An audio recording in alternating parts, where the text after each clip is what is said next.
नमो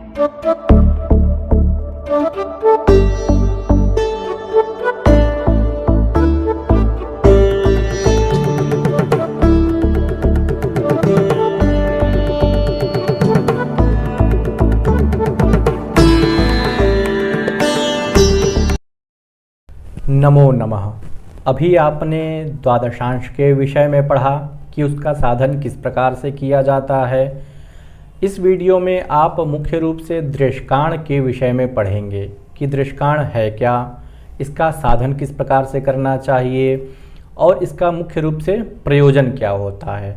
तो आचार्य वराह मिहिर ने लघु जातक ग्रंथ के पहले अध्याय, जिसे हम राशि प्रभेद अध्याय कहते हैं, उसके 9वें श्लोक के पूर्वार्ध वाले भाग में द्वादशांश और दृष्काण दोनों के विषय में बताया है। तो उसके अन्वय, व्याख्या इत्यादि पूर्व वाले भाग में आपने उसको पढ़ लिया है, आपने उसको समझ लिया है।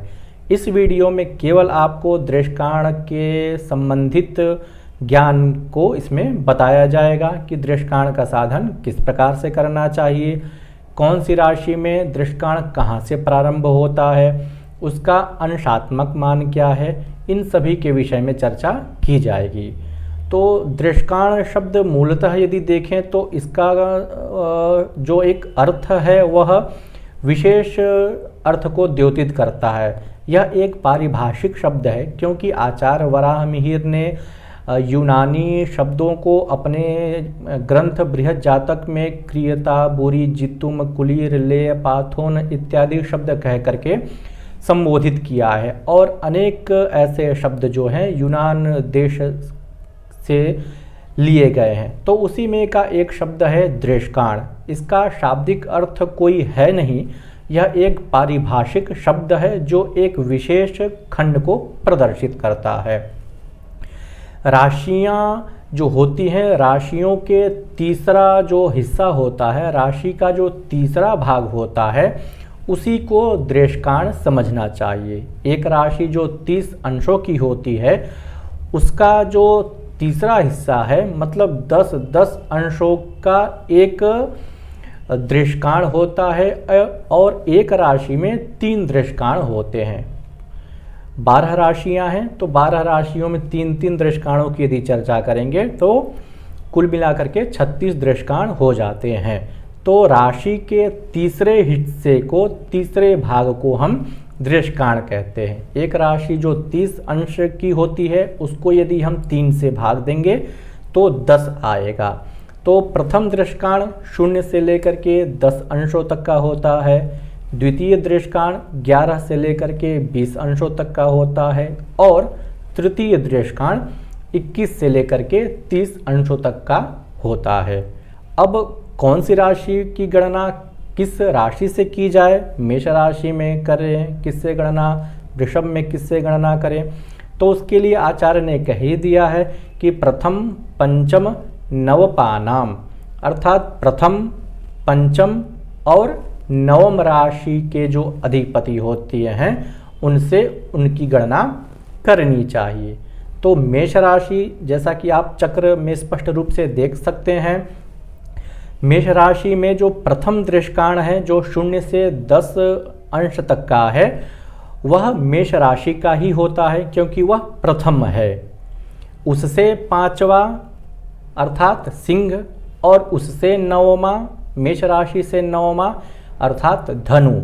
तो द्वितीय दृष्काण जो होता है वह पंचम राशि का होता है और तृतीय दृष्काण 9वीं राशि का होता है। तो इस प्रकार से 0 से लेकर के 10 अंश तक यदि मेष राशि में किसी का जन्म है या मेष लग्न में जन्म है और 0 से लेकर के 10 अंशों तक का उसका जन्म है, तो वह मेष के दृष्काण में उसका जन्म हुआ रहेगा और उसका स्वामी मंगल होता है। इसी प्रकार से 11 से लेकर के यदि 20 अंश तक का जन्म हो मेष राशि में अथवा मेष लग्न में, तो पंचम राशि अर्थात सिंह राशि का दृष्काण होगा। और 21 से लेकर के 30 अंशों तक का हो मेष राशि में, तो वह नवम राशि अर्थात धनु राशि में, धनु राशि के दृष्काण में उसका जन्म हुआ है, ऐसा कहा जाएगा। तो इसी प्रकार से वृषभ, मिथुन, कर्क, सिंह, कन्या, तुला जो आप चक्र देख रहे हैं, वह प्रथम, पंचम और नवम के क्रमानुसार है। वृषभ राशि से पांचवा गिनेंगे तो कन्या राशि आएगी, और वृषभ राशि से नवमी राशि आप लेंगे तो मकर राशि आएगी, जो इस सभी चक्रों में आपको स्पष्ट रूप से बता दी गई है कि मिथुन में प्रथम दृष्टान मिथुन का, द्वितीय दृष्टान तुला का, और तृतीय दृष्टान कुंभ राशि का होगा। कर्क में प्रथम दृष्टान कर्क राशि का, द्वितीय दृष्टान वृश्चिक का, और तृतीय दृष्टान मीन राशि का होगा। अब एक उदाहरण से इस बात को हम समझने का प्रयास करते हैं, जैसा कि उदाहरण है 0, 5, 35, 44।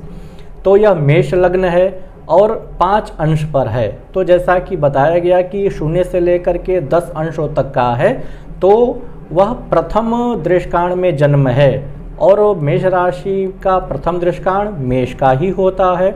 तो निस्संदेह मेष के दृष्टान में जातक का जन्म है, तो दृष्टान कुंडली जो बनेगी वह मेष राशि से प्रारंभ होगी।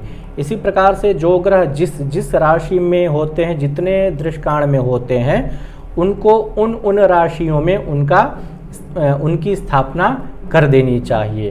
तो यह हुआ दृष्टान का स्वरूप और दृष्टान का प्रभाव। दृष्टान से मुख्य रूप से चौर इत्यादि का परिज्ञान करना चाहिए, उसके स्वरूप का परिज्ञान करना चाहिए। आप अंत में दृष्टान अध्याय पढ़ेंगे तो उसमें इसके विषय में विस्तृत रूप से आचार्य वराहमिहिर ने चर्चा की है। इस पाठ के आप प्रश्नोत्तर को देखें और उसके उत्तर देने का प्रयास करें।